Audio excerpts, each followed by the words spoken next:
Sunshine. I hope you got out over the weekend and enjoyed it, because there's not going to be much the next couple of days. We've got a lot of clouds, and they will continue here in the northwest.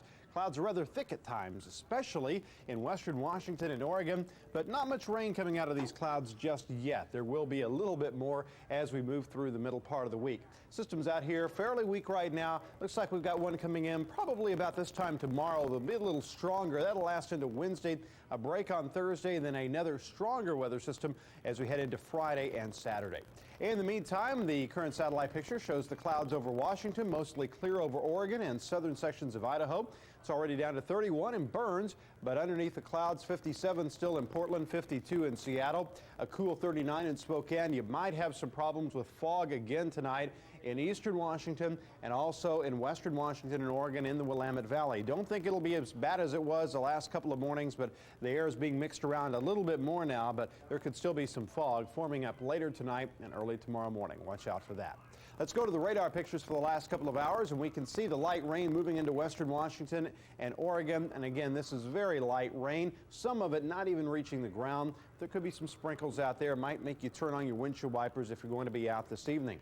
Here's the Seattle Doppler radar, and it's fairly dry in the Seattle, Everett, Tacoma area. Some rain to the west, though, over Monroe County and the southern Kitsap Peninsula, Vashon Island, Olympia area to Tumwater. Some light rain going on right now. Let's go to the Doppler from Portland, and we've seen a bit of an increase, but this isn't very much around Hillsboro, Scappoose, and across the Columbia River into Washington. A little bit of light rain also scattered through the Willamette Valley through Salem. Not much at all, though.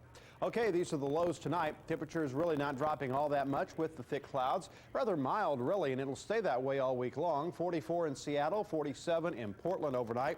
It's going to be another cold one in Spokane. Temperatures staying in the 30s and dropping in to around 39 degrees in Boise tonight. Tomorrow, we don't see it too much warmer, but at least it's not as cold as it is. See this blue shading? Central and eastern sections of Montana. That's some really cold air there. Wind chills down around 0 tonight, but that cold air is just not getting over the Continental Divide. So compared to that, we're in pretty good shape here in the northwest. Tomorrow's forecast map does feature rain, though, in western Washington and Oregon, and a little bit of snow in that cold air back across into Montana. As we transition into Wednesday, one trough comes in and begins to weaken, and then another trough comes in with slightly cooler air for Wednesday and a continued chance of rain showers for the middle part of the week. Might be a bit of a break, though, on Thursday. Here's your 5-day outlook, and we'll start with the Seattle area. Rain increasing tomorrow afternoon into Wednesday. A few showers Thursday. Friday and Saturday look to be wet and a bit breezy. Very little change in temperatures, you'll notice here. For Portland, the rain increases tomorrow into Wednesday, a break, and then more rain Friday and Saturday. In Spokane, cloudy with a slight chance of rain through Thursday, a better chance on Friday and Saturday. Hopefully temperatures will warm up just a bit. Finally, for Boise, it should be dry, cloudy to partly cloudy into Wednesday. Thursday will bring some rain, a break on Friday, and a better chance of rain on Saturday. That's the weather for now. We'll look up in the mountains, have the mountain forecast in about a half hour. Still ahead on Northwest Cable News. From patriotic parades to more somber ceremonies, a day to remember and honor our country's veterans. We'll take a look around the region in our Northwest Extra. And after a deadly outbreak of E. coli, the government rethinks apple juice. I guess it's maternal instinct. You want to protect your kids, but you can't be everywhere all the time. It's why when we bought our new house, we also got an ADT home security system. It's really easy to use. If there's ever a fire, they can call the fire department, which makes me feel more secure. I mean, I've got 3 kids to worry about. No one is more experienced at keeping families safe than ADT. This is Maria with ADT Security System. We help protect more than 25 million people with advanced systems that are easy to use. Okay, sir, thank you. You know, Dave and I have different schedules, but even when one of us is away, we still feel protected. With ADT, your home is linked 24 hours a day to a communication center, ready to contact police and emergency personnel. Installation begins at $99, and if you call now, you'll get 2 months monitoring free. That's what we're here for. It's natural to want to do everything you can to keep your kids safe. ADT, security for life. Thanks to the American Lung Association, more kids with lung disease and breathing problems are able to grow up to become what they were meant to be. A real handful. To help, call 1-800-LUNG-USA, because when you can't breathe, nothing else matters. Sleep Country's Spring Air Factory clearance opportunity ends Wednesday night at 9. Rain would be a disaster right now, so we made a deal with Sonny Kobe Cook. Don't miss this terrific opportunity for saving.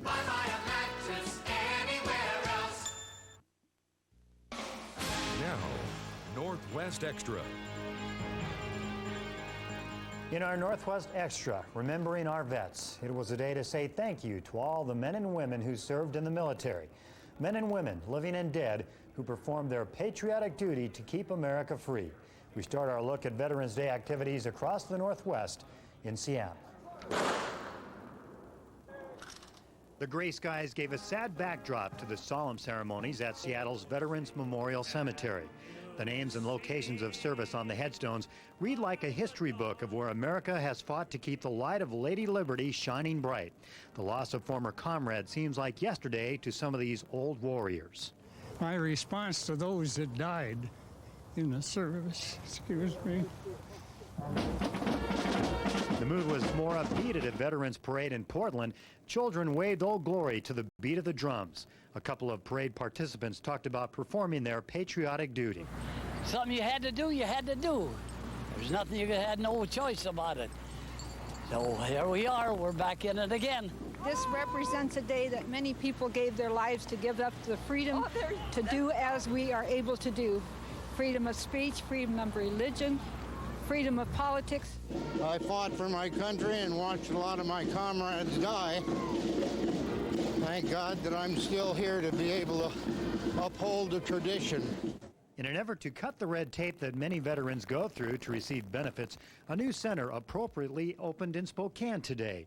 The center is designed to help vets across the Northwest, a bright occasion on what was a somber day across much of our region.